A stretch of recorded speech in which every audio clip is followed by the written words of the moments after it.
Good morning and good afternoon. Welcome to another episode of Before Coffee. We're here on Good and Wacky Wednesday because I had no internet yesterday. We couldn't do the show, so we're going to have some good news, some wacky news, and everything in between today on the first and only international game show Before Coffee, a father and daughter news podcast where we look up our stories right before the show starts. We just got caffeine in our body and we learned to read and speak live on stream. Let's get into those good and wacky headlines and spin that segue wheel. Today on Good and Wacky Wednesday. That's what I'm calling it anyways. Good and wacky. Good and wacky. More coral reefs may survive climate change than scientists once thought, according to a new discovery. All right, in technology news, we're going to talk about Trend's electric cars. They're now fully 1/4 of the world's market. That's the good news. And other good news, repair cafes urge consumers to fix their own goods, not toss them out. In my wacky story, pedestrians prefer to veer left, and scientists have no idea why. Oh. And transitioning on to the wacky stories, 68 quadrillion underground miles of fungi. That's right, there's a lot of fungi underground. And the University of Rhode Island corpse flower is due to bloom, we think. It already has. Oh, we got the live video. Maybe we can run the live video back to when it. Yeah, I'm just gonna skip through the whole thing. The live video is 700 hours long. Yeah. In my culture news, oh, I thought I had a good story in here. Where'd it go? Oh, I might have closed it by accident. In my culture news, Japanese goers to the World Cup clean up the stadium after the end of the match. Did Shakira use a body double at the 2026 World Cup opening ceremony? For my wackier news. Okay.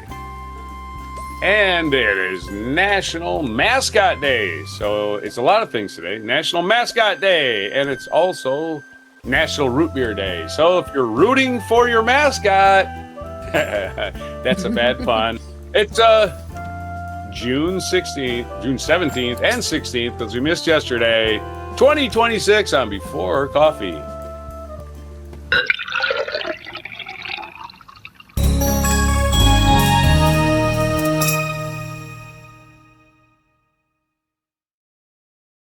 Got it. Tomorrow. Yeah.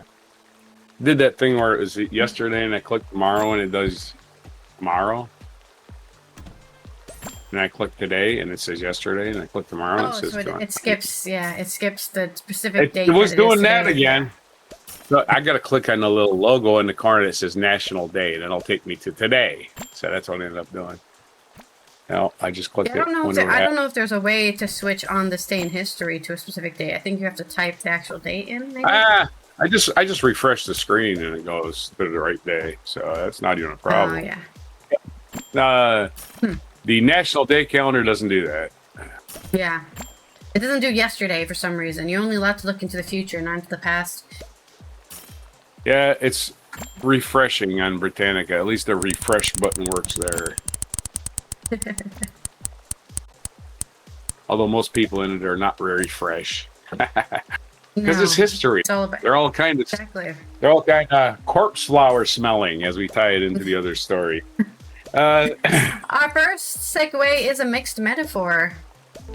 Mixing. For all right. My very long first story, then I have a very long second story, and then two culture stories. So my first story is coming from good news, as scientists discovered coral reefs that can survive climate change.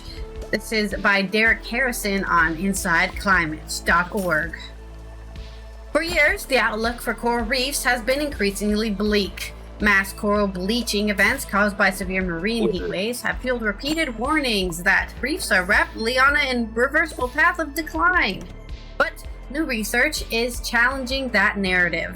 In a landmark study unveiled Tuesday, which would have been yesterday, the 16th of June, scientists have identified more than 64,000 square miles of coral reefs they believe have the potential to endure future warming. Spanning 71 countries and 100 territories, these resilient reefs make up roughly a third of the world's reef systems. Coral reefs are often framed as ecosystems beyond saving, said Emily Darling, a co-author of the study and director of coral reefs at the Wildlife Conservation Society.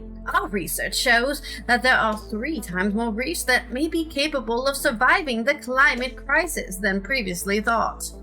The research, known as the 50 Reefs Plus study, includes a scientific paper and a detailed global map. Whoa, don't just give me a scientific paper, tell me what it is. It is on... Scientific paper can be found on EcoEvo RXIV. EcoEvo RXIV. I guess that's where it's found, yeah. Ooh, yeah. Under marine biology. Yeah, I don't know. I guess that's why they didn't give me what it was called. And a detailed global map of some of the world's most resilient reefs. It also can be found under somewhere else. We'll have fun. Big map. Right. Oh god, it's put me in the Netherlands. I don't think we have any. Oh damn, that's a lot of coral reefs. Climate resilient corals, please. Climate resilient corals. I just want to see where they're located. They're located all over the place. Okay, there's no specific place they're located. Okay. The world's most resilient reefs is created by Sky Truth. So if you would like to see a map of that, but I guess look up Coral Reefs Sky Truth and you'll probably find the link. A technology nonprofit that uses satellite imagery and artificial intelligence to track environmental threats and protect biodiversity.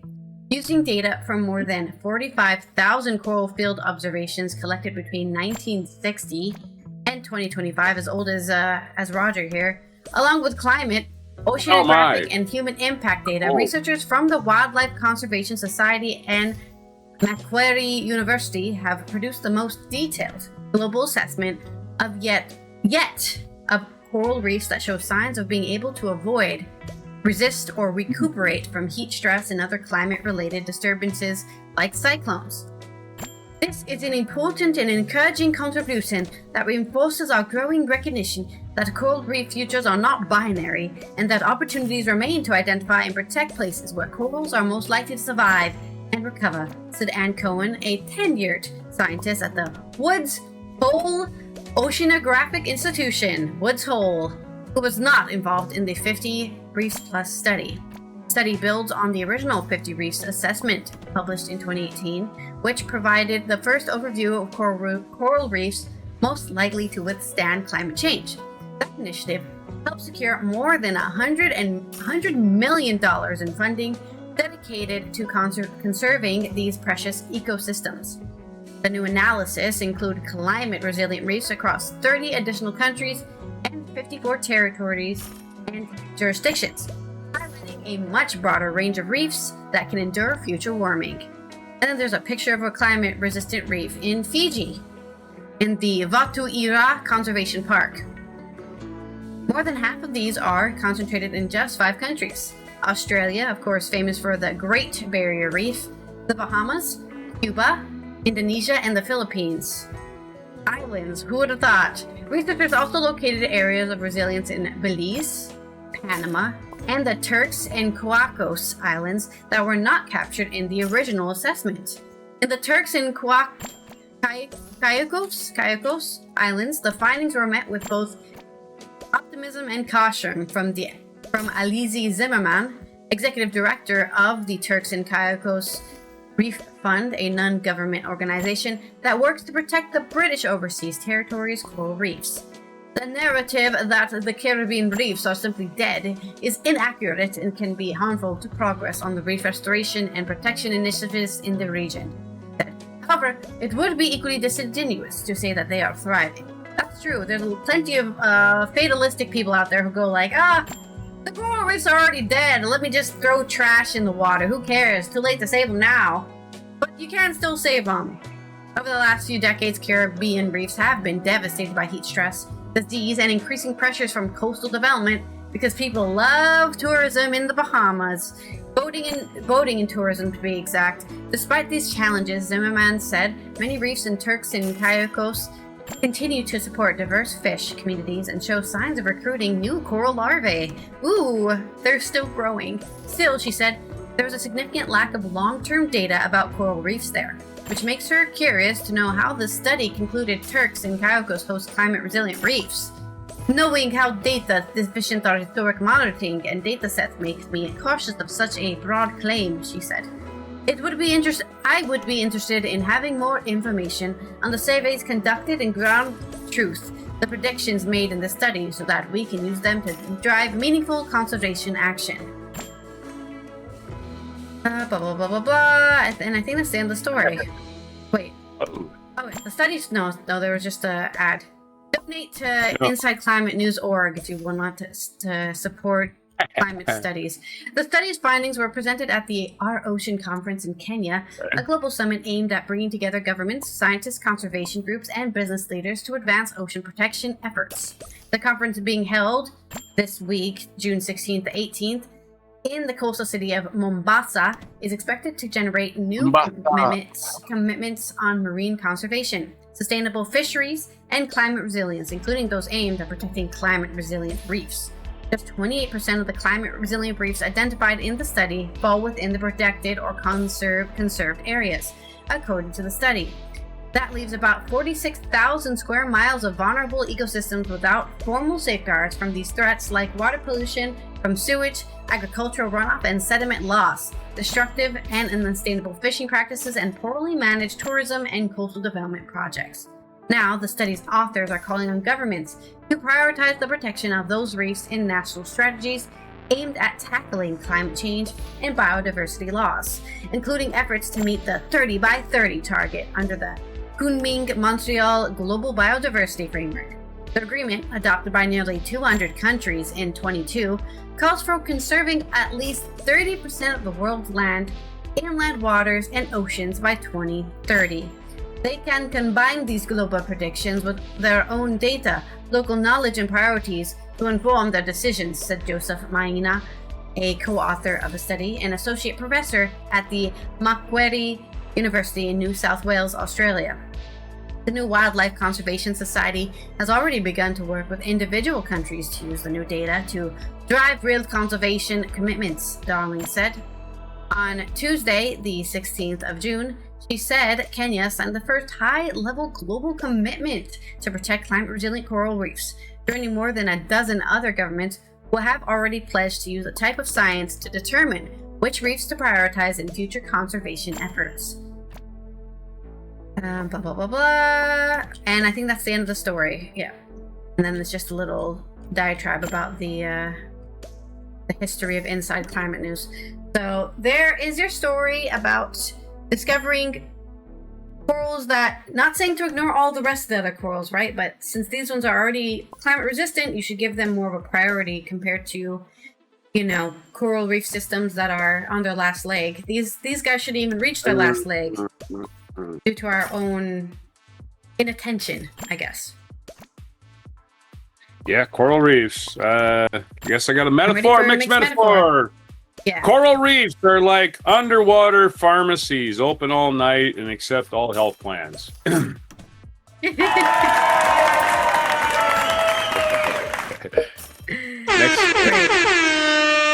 Great. Next bit, I got some long stories I got to cut down drastically, so we'll do that. Yeah, these are both way too long. Jokes. Way too long.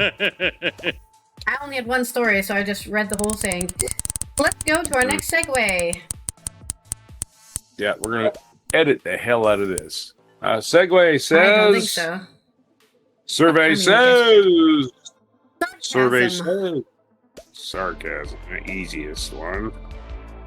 The easiest one is sarcasm. I think it is. Trends in electric cars is from IEA.org. Trends in electric cars, global EV outlook in 2026. This is their big report. And so we'll get to the meat of it.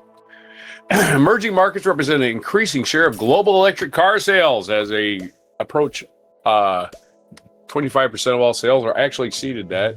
Outside the three major electric car markets, like China, Europe, and the United States, electric car sales increased steadily. This is outside. Emerging. We're talking about emerging markets. We're not talking about the big three. Electric car sales increased steadily to reach 2 million in 2025. That's, again, excluding the United States, Europe, and China. Okay? These are the big three economies in the world. The electric car sales increased to reach 2 million in 2025 compared to 1.3 million sold the previous year. That's nearly 50% growth, can be mainly attributed to increasing sales in emerging markets and developing economies other than China. Don't forget India is part of that, not non-China, the biggest populated country. Electric car sales in these economies increased by around 80% in 2025. So compared to 50% if you include China, right? But if you exclude China, the growth was even more, 80%, to reach almost 1.2 million, a record high, which that just hopefully you would just keep setting records every year. Rapid sales growth in these markets has mainly been driven by increasing availability of low-cost electric car models, mainly which are imported from China. China making money by being cheap. Imagine that. Several markets doubled in size compared to 2024, with Southeast Asia demonstrating the largest absolute increase in sales. The share of BEVs, or I guess that stands for basic electric vehicles, I'm BEVs. The share of BEVs, I didn't define BEVs to me anywhere so far, but maybe we'll see it. We know what emerging markets will develop. That's what it says here. All electric vehicles have batteries. Anyway, the nearly 50% growth can be mainly attributed to EMDEs, or emerging markets and developing economies. EMDEs. Hey, there's your one little acronym, because I'm going to keep using it. And BEVs. So there you go. Those two acronyms. All right. Several markets doubled in size compared to 2024, with Southeast Asia demonstrating the share of BEVs 80%. The share of BEVs in electric car sales is 80%, is higher than in major markets, which is 65% growth, but it's not a uniform trend across emerging markets. In Southeast Asia, more than 90% electric car sales are for BEVs and not hybrids. But this opposite trend can be seen in other countries such as Brazil, Uzbekistan, where BEVs represent the minority share of electric car sales. Electric car sales in Korea grew up by 65% year on year to reach more than 200,000 in 25, after years of hovering around 130,000. As a result, the sales share of electric cars reached double digits, or 11% for the first time. The government helped support sales earlier in 2025 by bringing forward the release of purchase guidelines compared with previous years. In addition, to the start of 2026, the government raised its zero-emission vehicle deployment target, aiming for electric and full fuel cell electric vehicles to account for 50% of new car sales by 2030. This country is the country of Korea, South Korea. Of course, I don't know what the hell North Korea is doing. Emerging. Yeah, nothing on the North Korea. North Korea probably has electric Chinese cars, but they're just, the government's going to buy them, and nobody has private property at all there, and who knows what North Korea is up to. In Japan, despite the subsidy support, electric car sales momentum remained weak for a second year in a row in 2025. Probably a bunch of old people being skeptics, I would think. I have no idea why Japan would say, like, whoa, we're Japan. Do we have any petroleum? No, we don't have any petroleum. It would seem to be in your best interest. Get off the petroleum teat. But I guess they're just slow to move in Japan for some reason. Oh, hey, we're just going to sit here in the 20th century with everybody else waiting for the world to pass us. Electric cars accounted for less than 3% of the sales. That's what I'm saying in Japan. Just get off your shit, Japan. This reflects a long-standing focus of Japanese automakers on hybrid technologies. So the BEVs. In addition, the high share of population living in apartments with limited access to private parking. Of course, you're not going to buy a car if you can't park it. What the hell's the point? And New Zealand, they have limited land. That's another one thing they're limited on, which would make more sense. You less land for gas stations. Think about it that way. In New England, electric car sales established in 2025 after a large drop in sales in 2024. I'd say stabilized. I said established. They're using British spelling of words, so in America, stabilized has a Z in it. It's a small distinction, And but that it makes your brain confused? Yeah. Makes my brain think that it says established instead of stabilized because there's an S in it instead of a Z. Stabilized has a Z in it, or a Z, as you say in England. After a large drop in sales of 70% in New Zealand after removal of clean car discount. Oh yeah, well, we're going to stop encouraging it. Wait a minute. Maybe bring that back. In Australia, electric car sales rose steadily in 25, reached around 50%. Australia doing better than New Zealand. Get your shit together. New Zealand is much smaller, fewer places to go, I would imagine. That's probably driving it. I don't know. In Canada, electric car sales in 25 were more than 30% lower than 24. Canada not holding up their end. They are a developed country. Let's not forget that. This program offered a CAD 5,000 and Canada dollars for eligible BEVs. The sales of electric cars decreased. So they ended the rebate program, which is going to cause a drop in sales, which is calling all of these people that say, that's socialism, telling people what product they got to buy. But again, socialism is always in capitalism, and you want to pretend that don't exist, you're just fooling yourself. Don't forget, businesses are not allowed to fail in America because of, socialism, capitalism. Anyway, that's the gist of the story. I could go on to the meat of this thing for hours, because it is a long day. I'm still scrolling. We can do a conclusion.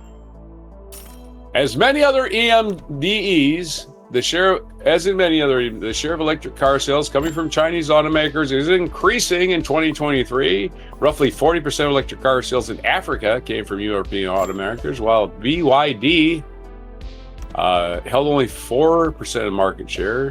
In 2025, BYD accounted for 35% of electric BYD. I don't know what that means now. We skipped over another acronym. Maybe you can look it up for me.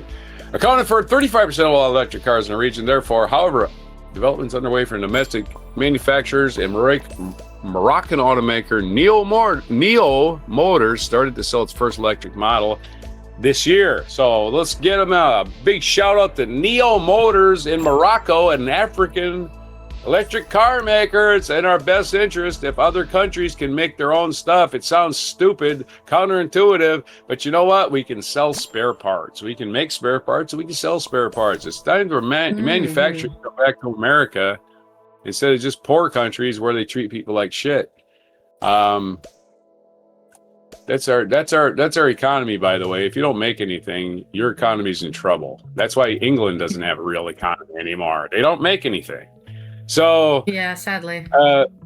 So we'll get on to that story about repair cafes. Let's have us a sarcasm about electric cars.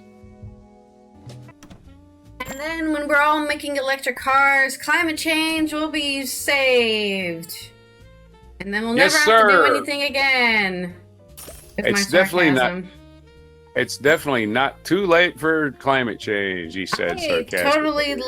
I totally love that everything we have to do has to be pushed by capitalism, right? Oh, but we need to make money from doing that. Well, if I got a tax break to buy an electric car, I would buy an electric car. So that's definitely it's so sad. Yeah. Right? Well, I'm sitting there at the car dealer going, electric car? Well, I never have to buy gas, but it's $3,000 more than that other car I like where I have to buy gas. Let me think. Oh wait, the government's going to give me $3,000. I'm buying an electric car. It's, that's that simple. It's really it, right? It's so that simple. You would save money over the long term on an electric car. Ain't just fuel either. Don't forget all the other crap that goes wrong with an internal combustion engine. I had AI replace that oil. 3,000 components in a car that can go wrong and fuck you up or it can't work, and then internal combustion engine.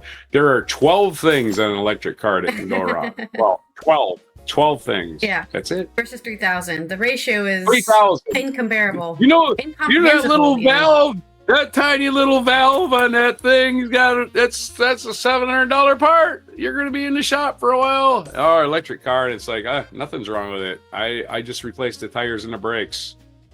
That's it. Yeah.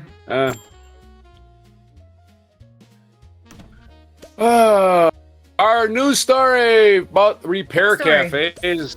Yes, this is AP News has it. Michael Weinstein. Repair cafes is a big deal. I kind of like this stuff. I think, why do people throw stuff away? It's fucking wasteful. It's just wasteful, man. The landfills are full of shit that's still useful. I repurpose everything. I grew up, my mom was the Great Depression baby. And, well, she was probably 6 when the Great Depression. Wait, 27? She was 4. She was 4 when the Great Depression happened. So she's a depression child. She never threw away anything. Ever. So I'm kind of that way. I'm not as big as pack rat. I will repurpose things until the end of time. And I repurposed a whole shitload of stuff yesterday. A whole shitload of stuff. I was putting it's a little sidebar, but it's related to this story. I was putting a bird netting over my garden because I don't want birds just ripping my garden apart whenever they get an urge, because, hey, I got a lot of... Oh, I got a flock of grackles that just hang out right over my house. And the grackles are basically crows. They're just little crows. And they're part of the Corvus family, actually. Yeah, sure. Yeah. So them little fuckers, they make an even more annoying sound than crows do. Yes, man. At least a crow, it's like, it's a crow. This thing's just like, all day long. And there's hundreds of them. So anyway, I put my bird netting, and I repurposed all my old camping gear for that, right? Those big long poles. You can stick them in the ground. And I'm not supporting a lot of weight. It's just netting. So I repurposed all of them. All them tents that have gone to shit years and years ago. The stakes and the poles are still good. The poles are still good. They're still flexible. They're fiberglass. They last forever. I'm repurposing them in the garden as stakes for my pea vines to climb up. Repurposing, man. That's the secret, man. You have to spend money. You got stuff that's junk. You can make a lamp out of it or something. AP News has a story about repairing stuff, not repurposing. Repair or repurpose. That's part of your recycling. There's a whole bunch of R's. Remember them. Repair, recycle, repurpose. On a drizzly Sunday morning last month, a basement of New Paltz United Methodist Church filled with oil lamps, blunt knives, malfunctioning sound mixers, and bulky zippers. About a dozen volunteers welcomed broken goods and their owners to a worldwide movement that's evangelizing new relationships between people and their things. Repair cafes. Free events where volunteers with technical know-how help neighbors fix a myriad of household items are part of a new brand of anti-consumerism that is trying to offer an alternative to the mass-produced disposable goods that have dominated the global economy for the last half-century. Yeah, get fucked, Alibaba. Here's your typical American consumer. I need a new phone. American, by the way. The new phones are out. The new phones are out. The new phones are out. Yeah, that's American consumer. This little cheap doodad I bought broke. I guess I'll buy another cheap doodad. Europeans do it too. But the thing is, you spent $1,000 on that phone 3 years ago and you're getting rid of it. Why? Nothing wrong with it. And it's still a computer. Even though it doesn't use the cell phone properties, it has all the functions of a computer, and you just put it in a drawer or throw it away. What's wrong with you? You got a perfectly functioning computer. It has actually microprocessing power that you can use on a daily basis. Let the hackers use it even, Let the hackers use it. Anybody use it. At least it won't be hacking your computer.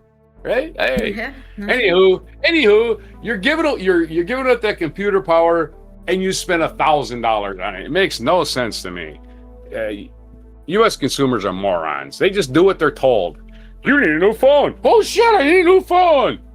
No, you don't. I have never needed a new phone. There's never been a situation, unless I broke my phone, where I needed a new one. I still have never. The last phone I had, I still have it. I ran it over to my car, and I still use it, even though the screen's cracked. You know why? It's a good phone. It has a nice camera on it, for one thing. Anywho, back to the story of people just throwing shit away. I thought you were editing these stories because you're going to talk through most of them. That's why. I promise I won't. I'm done. After starting in the Netherlands, this started in the Netherlands, by the way, probably right down the street from you, right? Another thing, yeah, probably. It's a very small country. Well, you can find out because I tell you, after starting in the Netherlands with a single event in 2009, so maybe you can find out. Maybe it was Amsterdam. Maybe it was The Hague, or maybe it was them little towns. But anyway, it started in the Netherlands. Repair Cafe. Oh, I accidentally clicked on the link. Oh, shit. Back to the story. I don't know. Okay. What's repair in Dutch?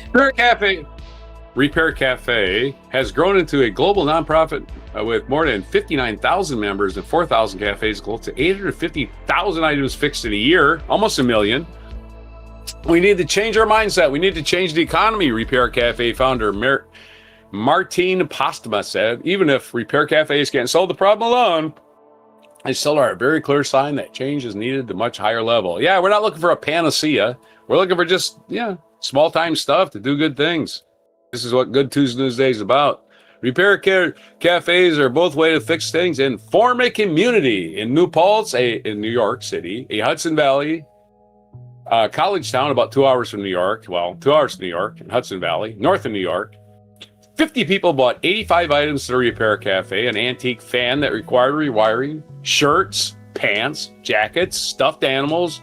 There were old family photos that needed restoring and jewelry awaiting work like stringing beads and replacing glass. Repair experts waited behind long cafeteria tables to teach alternatives, giving people chances to learn that flawed goods aren't automatically junk. Maybe their initial reason for coming is monetary or sentimental, organizer Holly Shader said.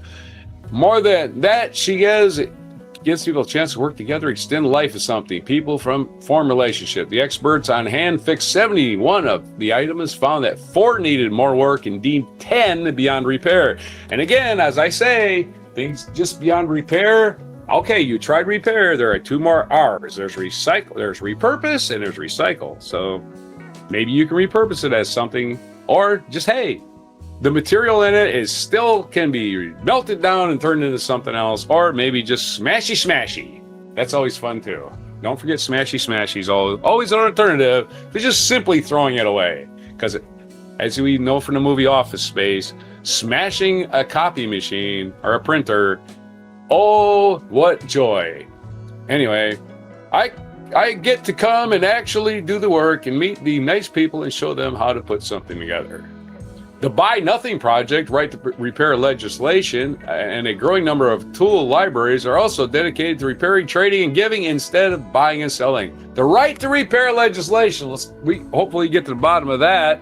Farmers in America, so pissed off. They cannot fix their tractors even though they own their tractors. Isn't that fucking crazy?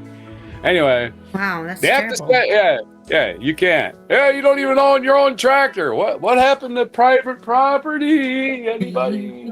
Capitalism, private property don't exist. Don't exist in America. The company that made your tractor owns it forever. Ha ha. And they won't repair it for you either.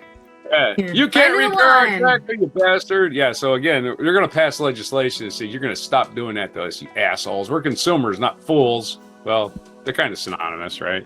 Starting in Washington State in 2013, the Buy Nothing Project maintains an app and social media presence that links people to giving things away with people nearly want them. The worldwide network gift economies is described at Facebook page. Of course, Free Cycle has existed forever, as far as I know. You just go to Free Cycle and say, hey, I've got 47 red, white, and bolt shoestrings and a pair of telephones that won't ring. Tell me where I can get rid of these things.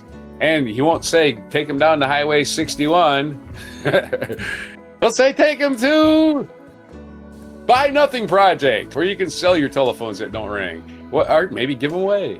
What was the social movement? It's really become a safety net for millions of people. People are seeing that you don't have to go to Amazons of the world to get what you might need. There's a robust material culture in your community. Of course, yard sale people and thrift store shoppers know this for centuries, right? They all know this. You know, secondhand stuff is just as good as new stuff, just because somebody's hands are on it. That's all that really happened to all this stuff a lot of times. And if something's broken, it might not be as broken as bad as you think it is. Let's have some sarcasm about 2 great news stories. Top those stories. Woohoo! I did look it up. This originally started in 2007 in the Netherlands. in Amsterdam West. I actually went to their, you can, by the way, you can just go literally look up repaircafe.org and it has a huge map. A huge map. It's in Dutch, but I think you can probably translate it into English. But it's a huge map that shows every registered repair cafe in the world, not just in the Netherlands, the whole world. There's like a huge world map that's zoomed out all the way, and then you can, like, there's 210 in the East Coast, 27 and 59 in the West Coast, 8 in the Midwest, 9 in the South. You know, you can find a repair cafe in a lot of places. There's like 3,000 in the Northwest Europe, for example. So. Don't forget the traveling bands. Like, they just travel to towns. Hey, they're coming, like Antiques Roadshow. They come to your town instead of telling you your button from, Winston Churchill's election is worth $40,000. That's that one Winston Churchill button. They only had 5 of them. The guys, oh my God, 5,000! It's such a shame all these anymore. Companies that build their entire economy on selling you the same thing 20 times are going to go out of business. There's their sarcasm. There you go. All right. That sounded like more like sarcasm. What a shame. The planned obsolescence people are going out of business. The phone thing pisses me off. Why do you need a new phone? There's nothing on your phone that new phone is going to do. It's nothing. Oh, well, it has that feature. Every time they add a feature to my phone, it pisses me off because a lot of stuff just happens. My ringer, remember the other day you tried to call me, right? Tried to wake me up at 5. You called and called and called. Well, my phone went on silent all by itself. Just fuck you. I'm going on silent. I don't know when it happened. It happened during the day while I was in my pocket riding a bike. I don't know what happened. Anyway, let's have a spin. Our next spin is a sarcasm from you for my wacky story today. The wheel is broken again. All right. Well, okay. This story is coming out of... I opened too many things. Where is it coming out of? I don't know where it's coming out of, but it's on Gizmodo by Gay Young Lee. When you're walking down a crowded street and trying to avoid bumping into other people, science says you're probably going to turn left. I do love turning left myself. As for why, scientists aren't sure yet. That was the gist of the recent study published in Nature Communications. So if you would like to read this whole study and not just listen to it from me, Nature Communications on why we like to turn left. According to the study, there seems to be a real counter-clockwise bias in pedestrian behavior, regardless of age, gender, and social dynamics, and probably also where you live. Across 5 experiments with 573 participants, the team tested various hypotheses as to why this was happening, but to no avail. This was completely unexpected, as at least instinctively, when people walk around randomly, you imagine their people turn as their needs suit them, with little sign of an overall preference. Claudio Feliciani, the study's co-author and a researcher at Waseda University in Japan, said in a statement. But there was a definite measurable tendency for people to turn counterclockwise over clockwise, all things being equal. According to the study, walking along a crowded street represents a unique instance of collective behavior that emerges from a simple individual behavior adopted independently by many people. Reminder that Japan is also a place where they drive on the left side of the road, just like the UK, so that could also be a reason but I don't know, maybe they go into that later. That is not wanting to bump into other people. That's how most people walk as pedestrians. These emerging phenomena, as they're called, don't necessarily need leaders or intentional movement, and people are often not even aware of the pattern they are creating. The paper added, these tendencies became strikingly apparent to the team a few years back as it was studying social distancing behaviors. For some reason, participants in 32 out of 33 experiments conducted noticeably preferred to turn counterclockwise, recalled Feliciani, who was affiliated at the time with the University of Tokyo in Japan. The researchers instructed participants to walk around however they wished, and a drone recorded their movements from above. A counterclockwise bias emerged almost immediately for about 80% of participants. Inaki Echeverria Duarte, the study's first author and a physicist at the University of Nevada in Spain, explained to the New York Times. When the team tested participants alone as opposed to in a group, 75% of participants still veered left. When they tested pedestrians in Japan, where the norm is to walk on the left, still more people turned left. When they tried to compare whether children yet aware of social conventions acted differently, the evidence showed that kids too preferred to swerve left. Even when the team tried patching one eye of a participant, not much changed, Feliciani said in a statement. The team writes in the paper that the bias, although quite evident, should not be construed as evidence of a universal law.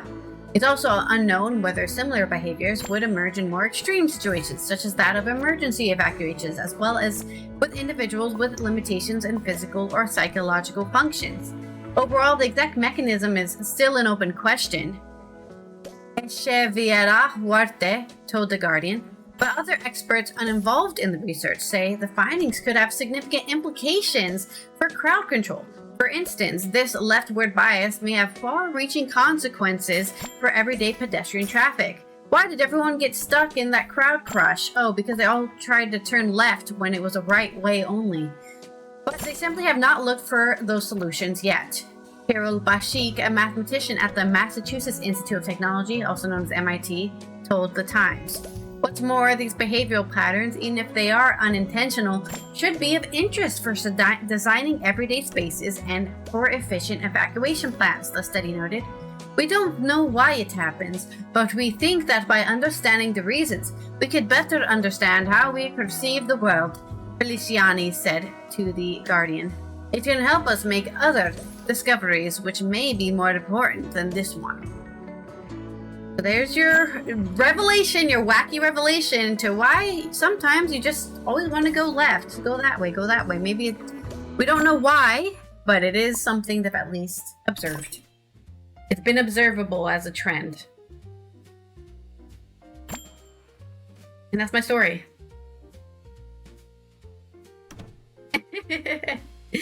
Loading. Had my mic off, sorry. I was coughing again. Sarcasm! I guess we're talking about... I would talk about the flat earthers. This reminds me of the flat earthers. We're talking about how fast things go and why people don't fall down on Earth. This is what this has to do. If Earth is moving so fast, how come we don't fall down? Like, you ever been on an airplane? Airplane's going 600 miles an hour. You stand up and walk on it. Yeah, and you can walk backwards and you can walk forwards and you don't fall down. To understand physics, yeah. Yeah, don't fall down. Isn't that amazing? The plane you're on is the only one that matters. Oh my God! The thing that matters. And when you're literally on a plane, you use both. But it applies to boats. It applies to buses. It applies to anything that's moving. Your brain will adjust, and you will not realize you're moving after a while. It'll just go, this is normal. If you ever had sea legs, you'll know what I'm talking about. You get on a boat, you're like, I can't stand up. And after a week, you're like, you get back on land, and you're like, holy shit!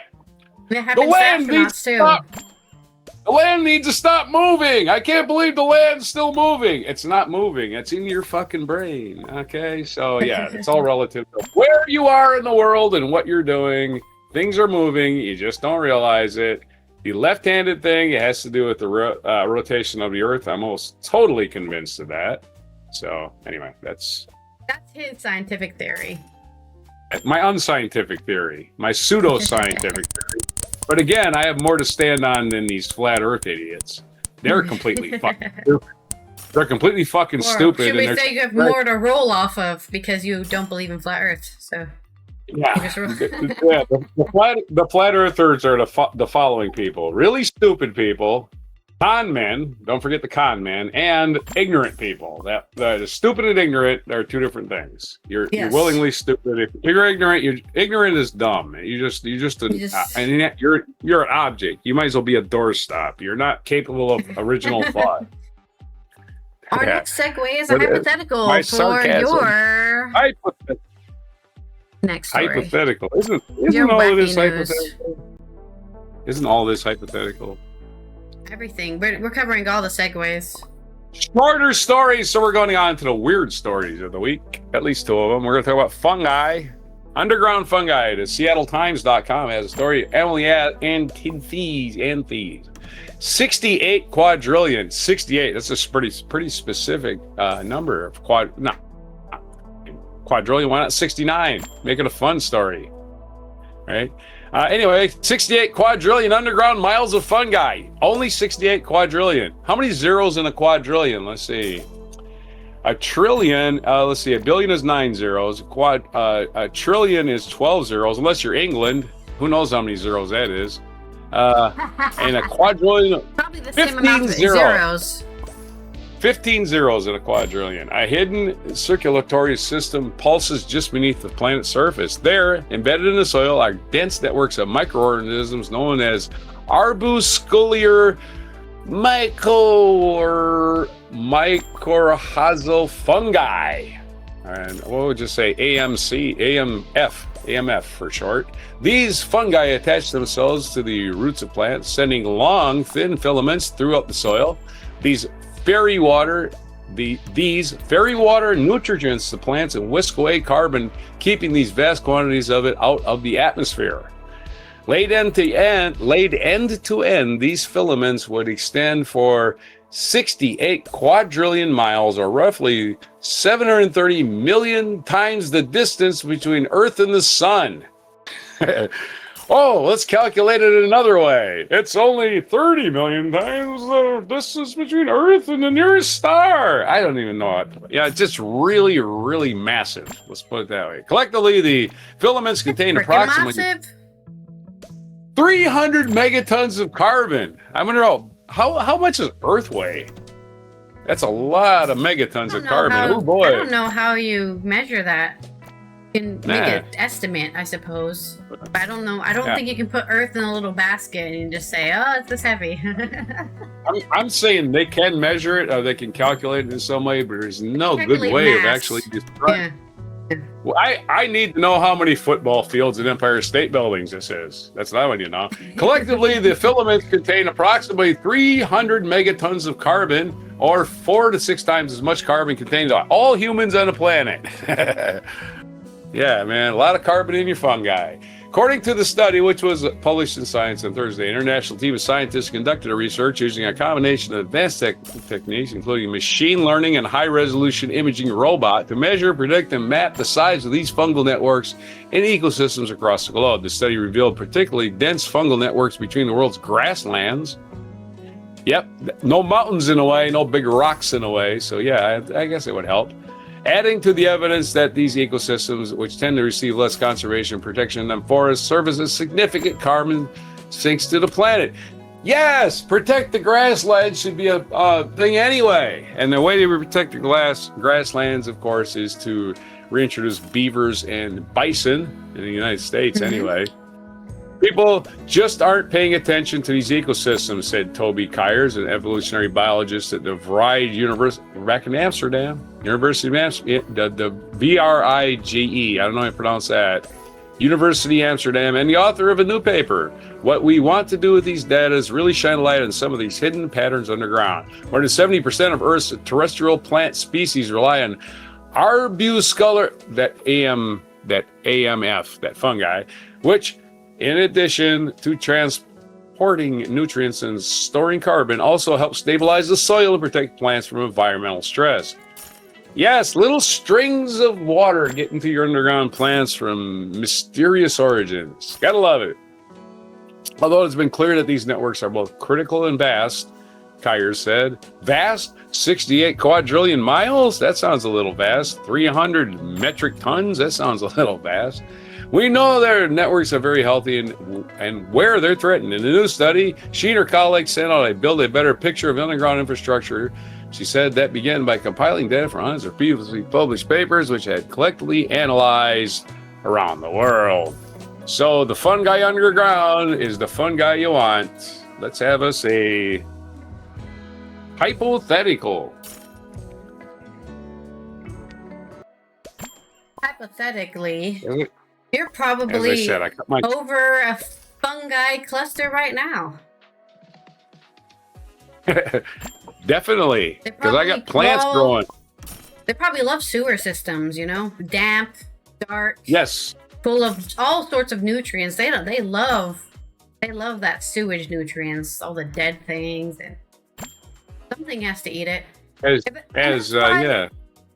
That's why I think The Last of Us zombies are probably the most realistic type of zombies, because they're mushroom zombies. Yeah, they're mushroom zombies.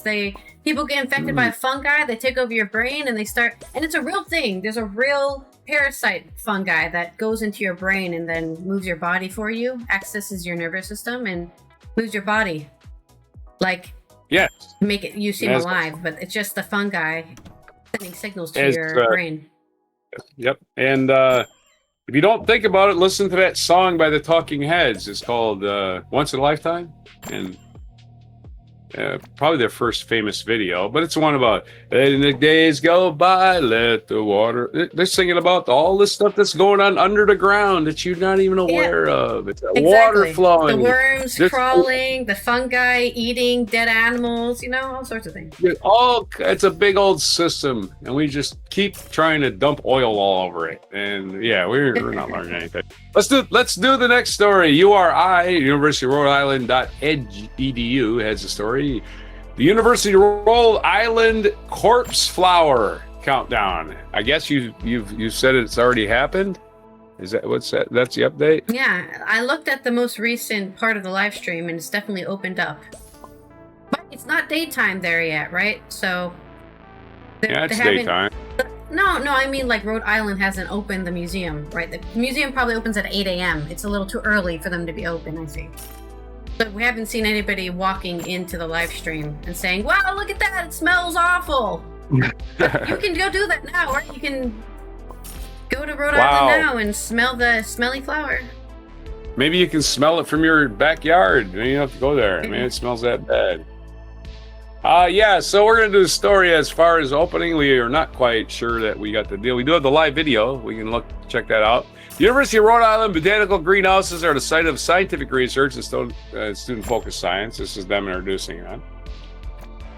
The greenhouse is expected to see added traffic this summer as one of its resident corpse flowers, the Titan arum or Amorphalophalus titanum, has decided to bloom. I can click on the live stream and look at it. It is time for me. Boom. I clicked on the live stream. I should have right-clicked on the live stream. Dumbass. Sorry a second. Hold myself a dumbass. Right-click. Right-click on the live stream. You should middle-click and it opens it into a new tab automatically if you middle-click. The hell's a middle-click? You know, the scroll bar. Okay. How you scroll? That's a button. You don't have a middle-click. I don't have a mouse. I have my tab thing. I don't have a mouse. I don't have a mouse hooked up to my... Middle click then would be both together. Yeah, I'm not doing that. It's already done. That process is taking place. It doesn't look open to me. Let me see. A video. Well, let's see the live video. It says live. It doesn't look open. Maybe that's what it looks like open. You can open it later. I don't know. Oh, that is. Okay. That's what it looks like open. So we're announcing it is open. So there you go. Anyhow, yes, it is opened. Yeah. Right. Oh yeah. We can maybe do a time lapse somehow. I don't know. The greenhouse is expected to see added traffic this summer. Blah blah blah. Corpse plant blossoms every 5 to 7 years. This is why we're talking about. Once it blooms, the corpse flower smells like rotting flesh to attract pollinators with its flowering structure for just 1 day or two before dying back.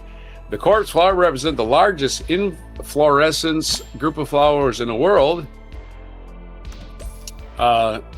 It's the largest inflorescence in the world and is native to the Sumatran rainforest. Makes you wonder why it's in Rhode Island. Somebody picked it and took it there. Said, check it out, man. We can keep it alive.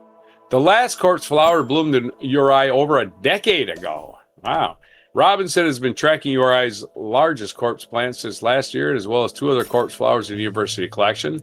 Definitively predicting when they will bloom can be tricky, he says. These things are hard to predict. Robbins commented recently, the plants can remain in dormant stage for 6 months to a year in leaf form before going dormant for another period of months.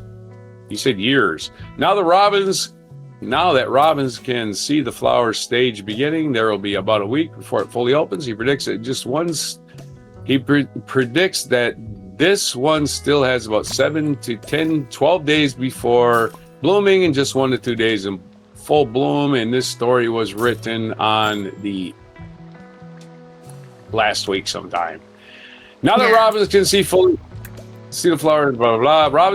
Robbins, this guy's name, Ben Robbins, says the corpse flower goes like an upright cucumber with its spadix reaching up to 5 feet tall. It's a giant flower. The corpse flower is related to the peacefully and grows in a similar manner. When the plant finally blooms, he'll save the pollen to share to a propagation with other institutions. Though it grows easily, the corpse flower is not your typical. Yeah, little sex going on. Plant sex. Not all that exciting, but to us, some people it is. URI's Horridge Conservatory has been the site for research and community relaxation since it was built in 1960. Robbins credits work by facility like Brian Maynard and others who have sustained the research and collection. Robbins said it took a long time to build this collection, decades.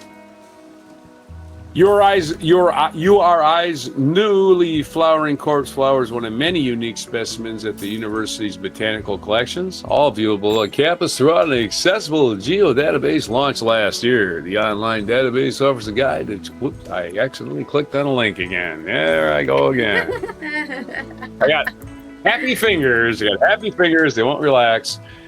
The online database offers a guide to 1,200 plus plants, and URA Botanical Collection is available for public access. But don't worry, if you missed the corpse flower bloom, Robbins has another smaller one that predicts a flower in a few years. Oh, a few years. Well, but today you can see it online. It is open. Let me go to time lapse where it wasn't open and see it. Wow. At the beginning of the video, it's not open. That's what I'm going to do. I'm just going to skip through maybe 8 points in the entire live stream because it's been going. This live stream's been going for a while. That's why you can't download it because it's still live. There's people drinking cocktails. Oh, so it goes back to smelly flower cocktails, some durian cocktails, huh? To combine all the smelly things and. It started opening apparently about 12 hours ago. Okay, the video I sent you yesterday is the same link, but that video goes back hours, hundreds and hundreds of hours. Yeah, I've gone all the way back to the beginning when it's still closed. Yeah, but this one here only goes back 10 hours. That's it. 12 hours. That's it. The video that's on there now. Yeah. But the one I sent you was hundreds of hours. You went back to the middle of last month. Yeah. It's a different video. Okay. Well, the video it linked from this story that I clicked on just does You've already explained that. I understand that. I don't understand it. I'm explaining it to myself. Okay, that's your story. Let's have a hypo. I'm glad you understand it, but I wasn't explaining it to you. Okay. It's not even hypothetical. This is actually YouTube only saves 12 hours worth of archive footage, so that's probably why you can only see the last 12 hours. It doesn't save any. There was a way where. Hypothetically, here you go. Hypothetically, you can trick YouTube into keeping a live stream going for hundreds of hours. But, they did that. I don't know how you do it. Yeah, so I have no idea how you do that. I haven't figured it out myself. Yeah. I think it just won't save. Yeah. So. Yeah, it just ends up being a live stream with all. Sure, somebody some point later today or over the weekend will post a video of a time lapse of it, right?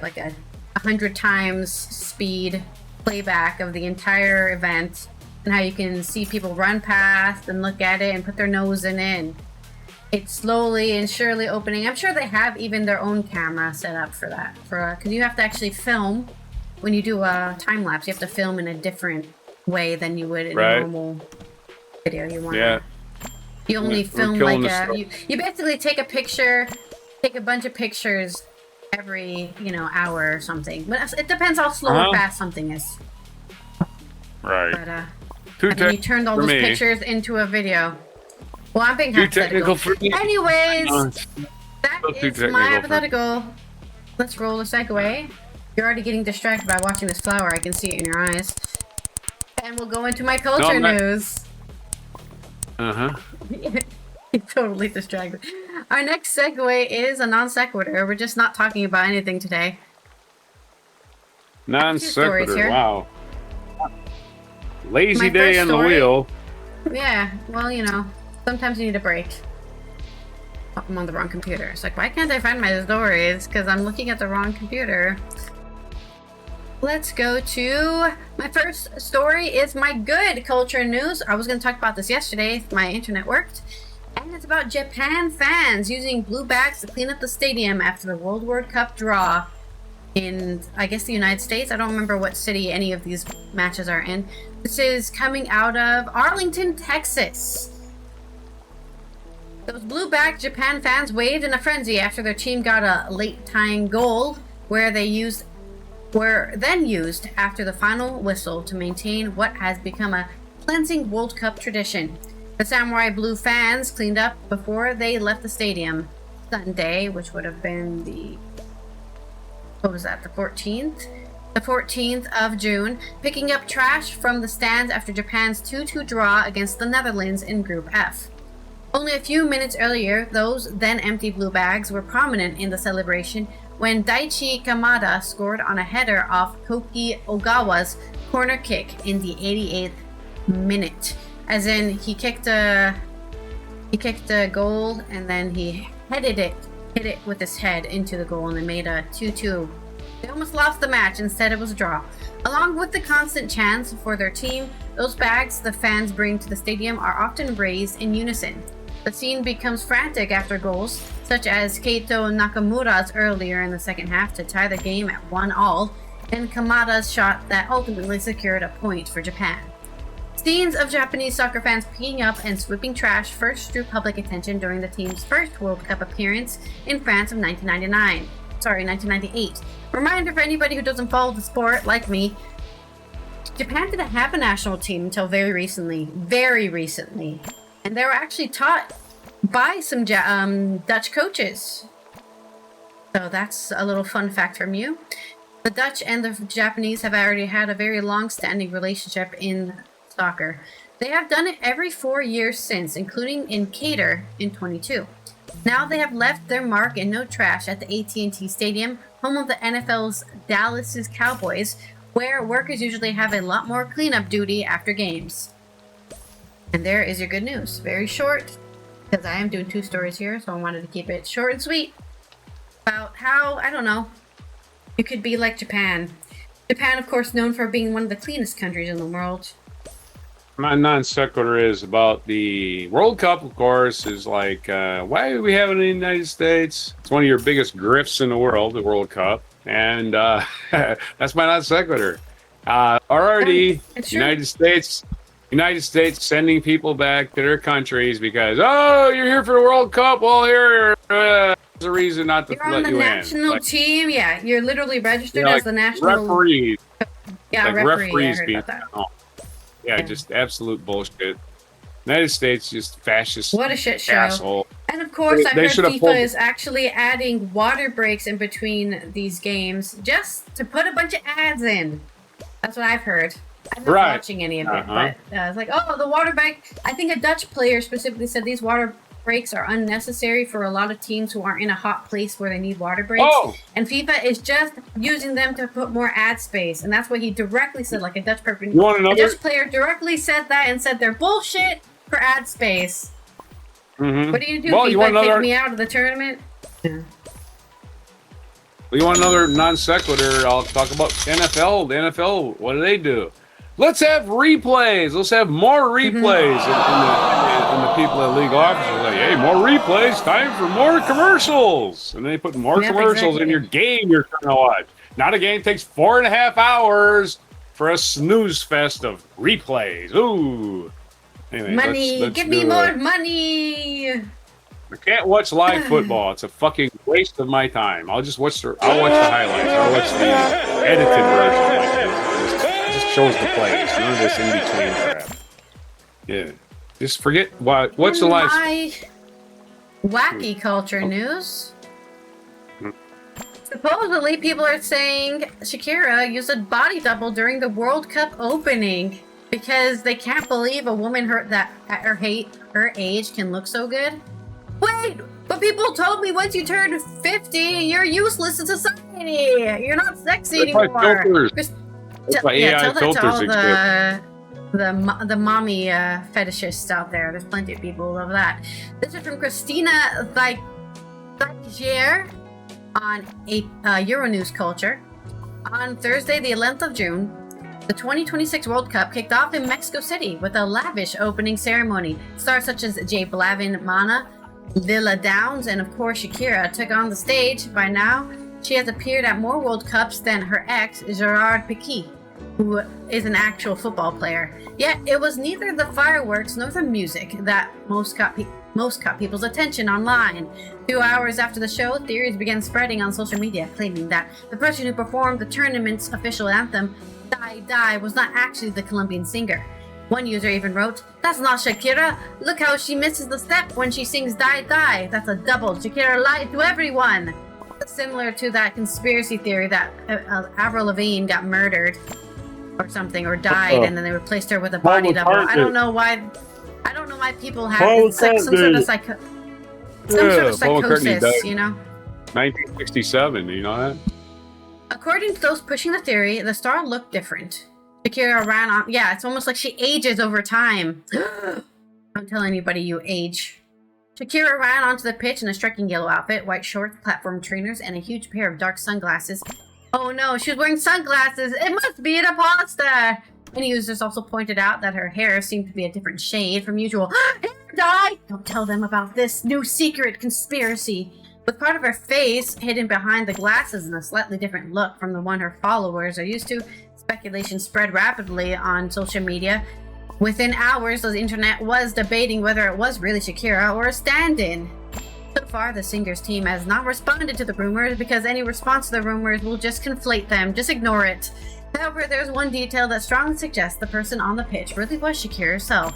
The star has a small scar on her forehead that is visible in numerous photographs taken over the years. It can be seen, for example, in images distributed by the Associated Press from an event held in New York in May of 26. And yes, the same mark is also visible in the images from the World Cup opening ceremony.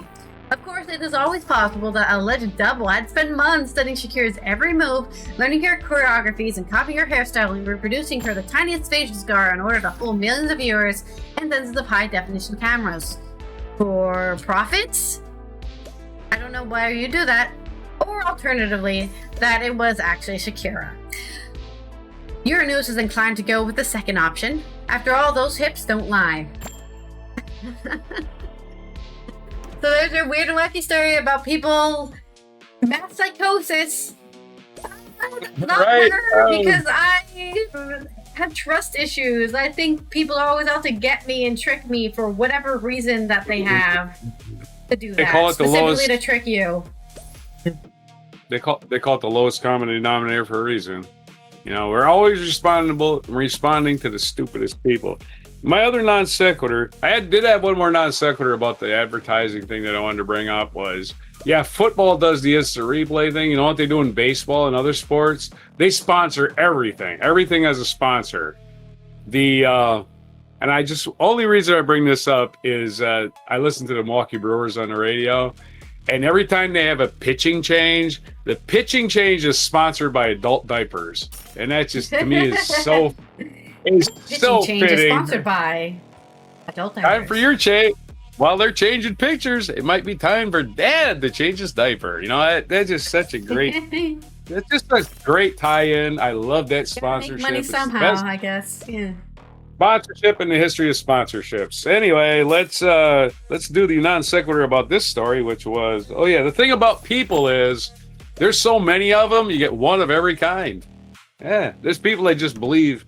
There's a whole bunch of people that just believe anything, as long as it contradicts that one guy's telling me. That one guy's telling me he's a liar, so I need something that contradicts him. I don't care if it's true or not, because I hate that one guy over there. All that matters to me is I gotta hate that one guy, and that's all that ever matters to a lot of people. And in fact, they do that. Shakira's tricking us. Yeah, exactly. They do that. People do that self-deception so much That's all they do now. They just self-deceive themselves based on what information does to another person, not whether it's true or not. Forget about it being true. As long as it hurts another person, I'll accept it as being true. By God, what a bunch of dumb people. I just swear that lowest common denominator. That's the thing. It drags us all down.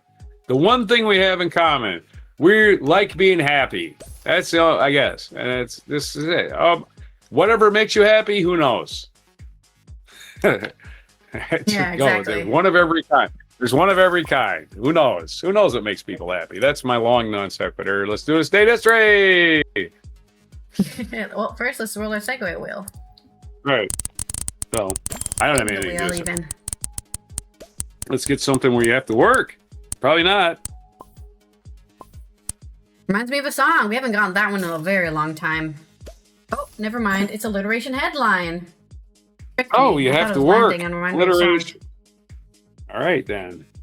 Well, you only have to come up with one headline. So this is this day history, 1631. Mumtaz Mahal, wife of the Mughal Empire. Well, the lady who the Taj Mahal is built after died in this day. That's right. So the Taj Mahal was named after, or was built after this woman, Mumtaz Mahal, the wife of Mughal Emperor Shah Jahan. So 1631, we talked about the Age of Enlightenment. That was right around the start of it. 1775, in the Battle of Bunker Hill, American colonial revolutionaries clashed with the British regulars during the Siege of Boston. Yes, Boston was under siege in 1775. We were at war with the jackasses in England. 1871, James Weldon Johnson, a poet, diplomat, and anthologist of African-American culture, was born. 1871. James Weldon Johnson, happy birthday. 1930, United States imposed the protectionist Smoot-Hawley tariff. Oh, yeah. Remember this? No, you don't, because it happened 96 years ago. Congress decided the Great Depression, I know it'll solve the Great Depression. Let's raise tariffs. And it totally decimated the economy, even worse than the Great Depression, because the cost of everything went up. And it raised the average tariffs by 20%, worsening an already beleaguered world economy. Tariffs are a bad idea then. They're a bad idea now. 1940, the Soviet Red Army invaded Latvia, which led to the incorporation of the country USSR. I'm not saying, by the way, Latvia's hopefully recovered from that by now. By the way, the tariffs are not necessarily bad. They are a good trade tool. You guys are making those cars for 40 cents on the dollar because you don't pay your workers. Therefore, we're going to put a tariff on it and slow your economy because you have unfair labor practices. That's one good reason to have tariffs. Not punitively because we don't like their leader. That's not a reason to have a tariff. That's absolute nonsense. It's abject stupidity is what it is. And if you think like that, you're a moron and you shouldn't be in government. Unfortunately, that's all we got now in government is morons. They care about one-upping people, and it's all that matters. 1943 is the birthday of Barry Manilow. At the Copacabana. I always remember that song by Barry Manilow. That was his only up-tempo song he had, by the way. Every one of his songs was a ballad. He's a ballad singer. He's like the Frank Sinatra of the late 20th century. Ballad singers. But At the Copacabana was his one up-tempo one. 1944, Iceland declared itself a republic. Way to go, Iceland. Part of the EU now. 1972, Watergate. Yeah, the Watergate thing happened today. Some burglary. They were robbing the Democratic headquarters, which is located in a huge hotel in Washington, D.C. It's a huge hotel office building complex shaped like a horseshoe. And anyway, they got burgled on this day in 1972. Led to the cover-up and a resignation of Nixon, which was a good thing. 2012, African-American construction worker Rodney King was videotaped beating by Los Angeles. Anyway, he died on this day in 2012. So rest in peace, Rodney King, who get famous for being a victim. And we had several riots due to the acquittal of 4 police officers who said, you know, I think I'll hit him one more time. Who killed him, by the way. Yeah, he did die. Yeah, basically weakened him to the point where he couldn't walk. Yeah. And all the cops are just saying to themselves, you know what, I'll hit him one more time. You know what, that felt pretty good. Let me hit him again. And hey, that felt pretty good too. Let me hit him again. Oh, poof, that just really feels good.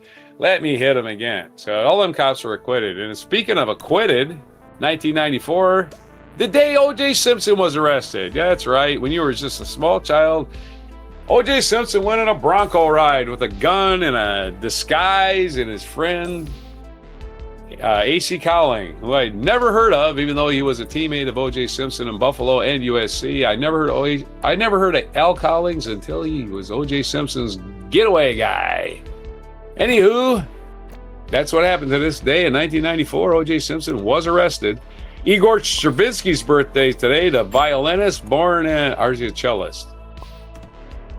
Cellist Stravinsky, he's a composer. Let's call him a composer because he wrote stuff. As a matter of fact, Stravinsky was your off color composer, not writing the standard progression of chords, and that's who Frank Zappa, one of his heroes. If you know Frank Zappa talk about any composer, he will talk about Stravinsky, and Frank Zappa, famous for recording like 100 albums. June 17th, 1882 is his birthday. He was born in Lomonosov, Russia, where all the good composers are from Russia, apparently. April 6th, 1971, he lived to be 88. He could have met Frank Zappa. I wonder if they ever met. I wonder. I bet you Frank Zappa would have just been worshiping him, I would think. Anyway, it's his birthday in 1882. M.C. Escher's birthday, Dutch artist, 1998. Martin Bormann, got to remember your Nazis. You Nazis. Yeah. Martin Bormann would be 126. There. Was he one of the ones that we caught and tried? Yeah, he was a giant piece of... Yeah, he was. He was a giant piece of shit. Newt Gingrich's birthday. Speaking of giant pieces of shit, our American Nazi, Newt Gingrich. Yeah, one of those guys that only cared about power. August 29th, 1945. Okay, there you go. Just look it up.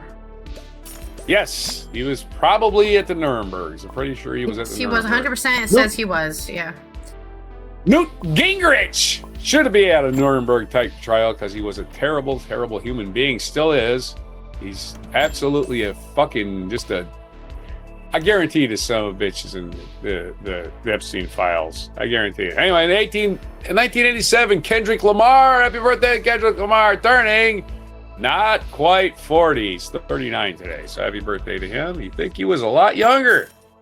Man, the rappers get old and I don't even notice it, you know? I don't even notice it. You're damn near 40, Kendrick Lamar. And our featured national things today, let's rip through this as fast as we can. It's National Eat Your Vegetables Day, National Root Beer Day, National Mascot Day, and National Apple Strudel Day, National Cherry Tart Day. Man, go see your dentist tomorrow because today you're going to be drinking root beer with your apple strudel and cherry tarts. And eat your vegetables because all that sugar is really going to get you sick. It is January 17th, 2026 on Before Apple Strudel, Cherry Tart, and Root Beer. And eat your that's a meal.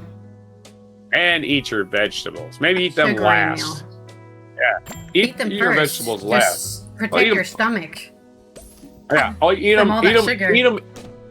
Eat them intermittently between, and eat some cheese afterward to clean your teeth and cleanse your palate. There you go. There's your fun little story about eating on Wednesday. Already said before that, so it's your deal. And the headlines would read: sudden siren signal the startling surrender of Simpson. Wait a minute. We need a Simpson yell for that. Hold on a second. Oh, my soundboard just died. It just died. Oh, and you just went away somehow. Okay, soundboard, come back. Come back, soundboard. Come back. Where are you at, soundboard? Soundboard's gone. There it is. What the hell's up with the soundboard? I click on it, nothing happens. God. Oh my lord! There it is. It just played. Kendrick's Oh my captivating cadence carves cosmic conversations, conquering crowds.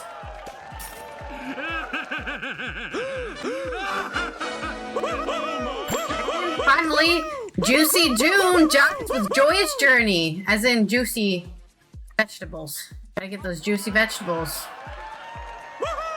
Oh, we did it on The Simpsons. Sorry, but guys, I missed the Simpson cue the first time. I'm stupid. It's also what can I say? yesterday, which we missed yesterday's episode, International Day of Family Remittances. That's right. Sometimes people do shit that messes you up, and you have to annoy. First mile of global food systems underpin national economies. Okay, thanks for. What does this mean? Remittances for rural resilience, entrepreneurship, and employment. Okay, that's what it means. I was wondering why they're saying family remittances when they mean governmental remittances. It's called a call to action for public institutions, the private sector, and civil society to focus collective effort on how remittances can better support and drive more durable household resilience and drive decent work opportunities, employment, and entrepreneurship in rural communities. Just making sure your dead-end town isn't a dead-end town, basically, by shifting governments and private sector into saving, borrowing, insuring, and investing in the rural parts of countries, because those places are just as important as the city. Today is World Day to combat desertification and drought. And that's right, you can actually do that. You can actually combat drought. There's plants you can plant. There's different ways in which you can farm agriculturally and animally to save the environment and stop the desertification of land. Definitely a problem happening in the Mediterranean of all places, right? A lot of places are drying up. Yeah. And there was a story of that guy who built an entire forest in rural Italy or something. It was a rural Greece over the last decades or so. Yeah, it used to be a desert, and now it's full of trees. And so it's possible you can do it, and you can help in many different ways. Okay, let's get to the bathroom break, man. This has been Allison here from the Netherlands, Roger from the East Coast of the US, as we finish off another Good and Wacky Wednesday.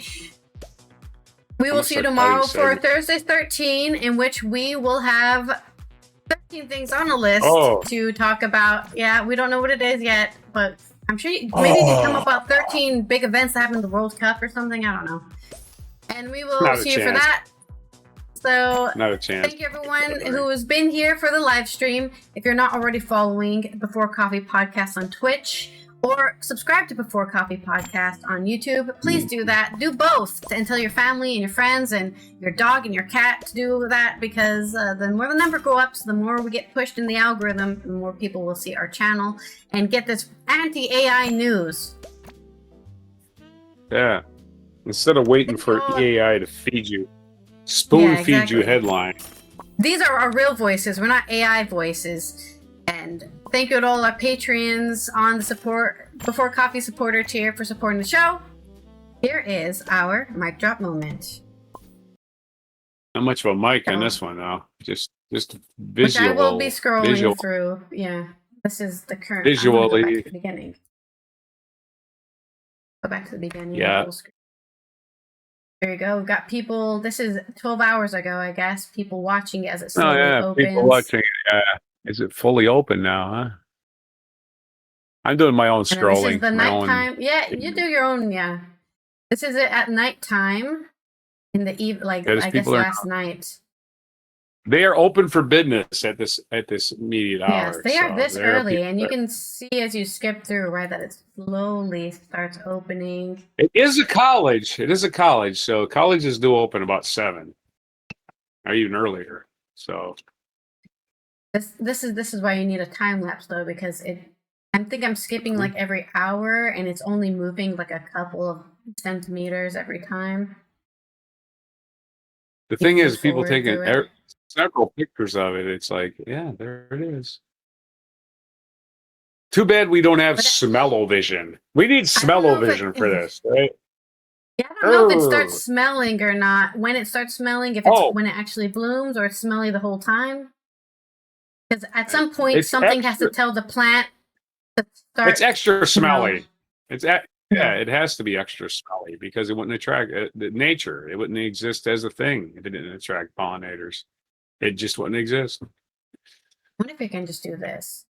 Yeah, if we do it like this, oh no, it just makes it load faster. Not even sure how rare this plant is. There may be only a few thousand in the world, considering how huge it has to grow to. You know, it has to Yeah. consume a lot. It has to consume a lot of protein and a lot of carbon to get that big. Well, carbon and I think protein it's are kind pretty of much, synonymous. yeah, pretty much like what does it say? 2 hours, 3 hours ago was basically done blooming. It is still moving And it will as close of two right back hours up ago. and go in its dormant Oh, state, and everybody can there we go. go. The sun's coming up now on my The people, mice roll. the people there are not Oh, wearing there. masks, and they seem to be breathing the air and not dying, and You they're actually very get close used to to the it. So smell very quickly, just like how we're talking about how you get used to sea legs. You can all your brain gets very used to smells too.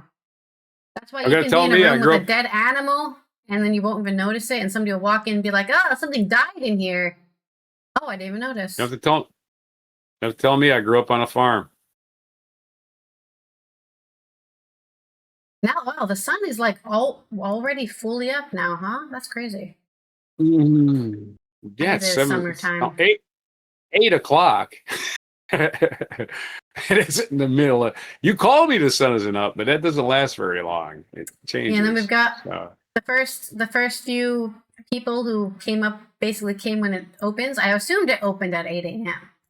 or maybe 7 a.m. The museum, botanical garden here. I guess you're not limited in the amount of time you get to stand there and take pictures because people are just continuously standing there taking the pictures. And like this one lady, she's must have taken 40 pictures already. I was like, are you making like a second by second time lapse? Because I mean, Yeah, you've already. how I many think it's pictures do done you need? opening though. How I, many? I feel like it might open some more, but we'll have to check on the live stream later. I miss the old days. You had 24 exposures in your camera and you weren't wasting pictures on, oh, let me take another picture. She just did it again. She just took another picture. It's like, are you Maybe she's not getting I'm good not lighting. I don't know. I'm not picking on her particularly, but she just keeps taking pictures. These two guys are talking. That guy's mansplaining, obviously, because he's a man. And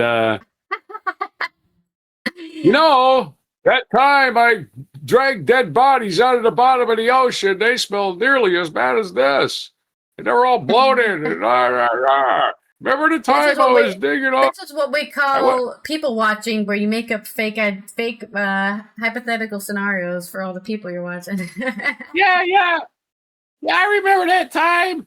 And she's talking to him, not a girl in the I like blue. I how don't he know if you wore got his to see the. sunglasses, and instead of taking them off, he just did like the scroll down his face thing. You know, you just push it down your nose instead of just taking your sunglasses off so you can see.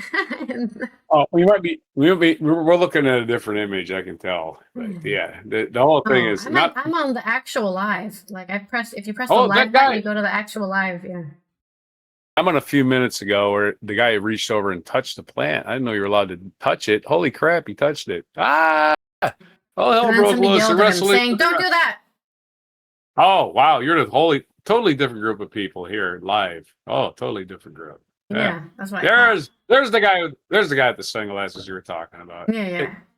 Oh, now he took them off. Before he had them only on his nose, and then he finally decided, you know what? Let me put these on my head instead of. Yeah, He he's been heard all. me. He was like, he's watching the show right They now. were. He heard me. You see these people waiting for the place to open, right? And since the place Yeah. faces east, the line outside faces east. He had them things glued to his face because his eyes aren't Yeah. even open. They're like this because it's 6 o'clock when he got there.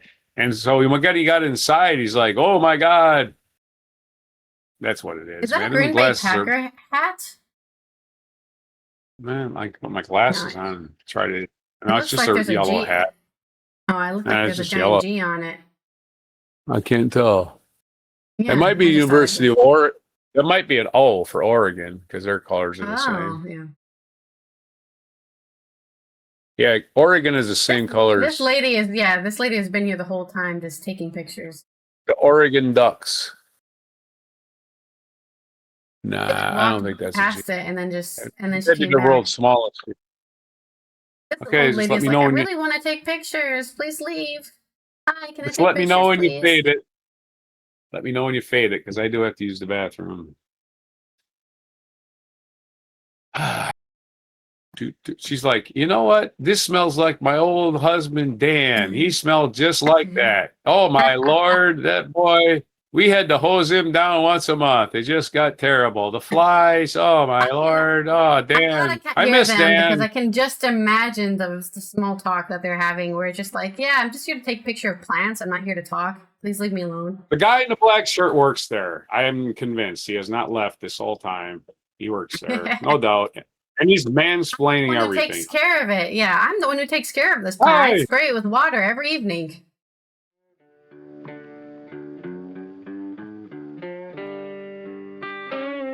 Be sure to hit the like, subscribe, and notify buttons, and follow our other channels, Toxic Alley, History of Gravy, and Scratchy Old Records.